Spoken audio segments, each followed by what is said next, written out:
पिछले वीडियो में हम भाषा की विधाओं पर बात कर रहे थे, जिसमें रचना विधा का परिचय नहीं हो पाया था। तो आज हम अपनी शुरुआत करते हैं रचना विधा से। रचना क्या है? भाषा में रचना का अर्थ है लेखक कवि द्वारा शब्द, वाक्य, लोकोक्ति, मुहावरों, अलंकारों आदि का आश्रय लेकर व्याकरण या काव्यशास्त्र सम्मत नियमों के अनुसार आंतरिक मनोभावों को साकार करना, अर्थात हम इसे मौलिक लेखन या सृजन भी कह सकते हैं।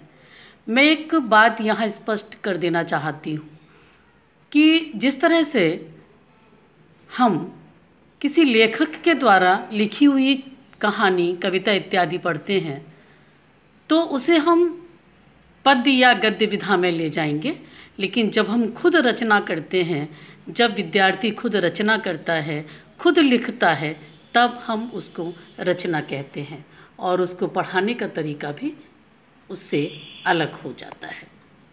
अब मैं बात करूंगी कि जो रचना की उपविधाएं हैं वो कौन सी हैं।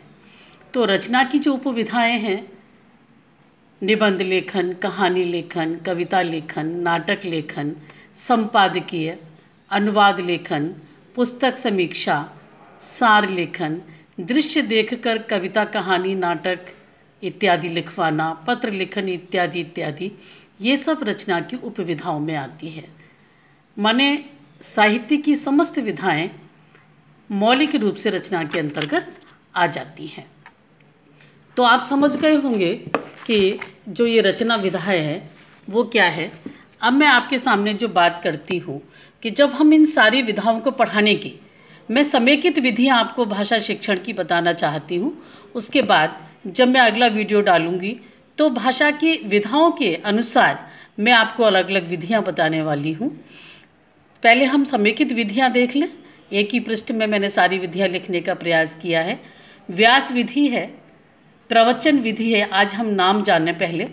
व्याख्यान विधि है, व्याख्या विधि है, प्रश्नोत्तर है, वाद विवाद, गायन विधि, वाचन विधि, उदाहरण विधि, तुलनात्मक विधि, अभिनय या नाटक विधि, समस्या समाधान विधि, मस्तिष्क विप्लवन विधि, समूह चर्चा विधि, प्रायोजना विधि, यंत्र विधि, खेल विधि, समूह चर्चा विधि, आगमन विधि, निगमन विधि, गायन विधि, सूत्र विधि, समवाय विधि, प्रयोग प्रदर्शन विधि और अभिक्रमित अनुदेशन विधि।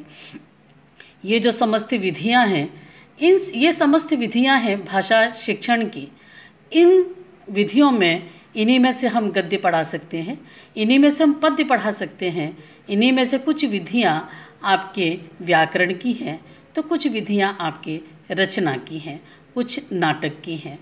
लेकिन मैंने जैसा अभी आपसे कहा कि मैंने यहाँ समेकित विधियाँ लिखी हैं ताकि एक बार आप सामान्य रूप से समझ पाएँ कि भाषा शिक्षण की कौन कौन सी विधियाँ हैं।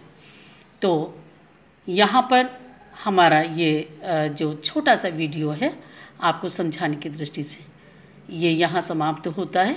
एक बार आप सारी विधियाँ और रचनाओं की विधाएं, मैं समझती हूँ कि आपको रचना की विधाएं समझ में आ गई होंगी। एक बार मैं पुनः रचना की विधाओं पर एक छोटा सा सार रूप में कहती हूँ। भाषा की जो शिक्षण की दृष्टि से विधाएं हैं, गद्य, पद्य, नाटक, व्याकरण और रचना, और भाषा शिक्षण की विधियाँ आपको सामने पृष्ठ पर दिखाई दे रही हैं। ये सामान्य विधियाँ हैं। अगले वीडियो में मैं अलग अलग विधियाँ बताऊंगी। धन्यवाद।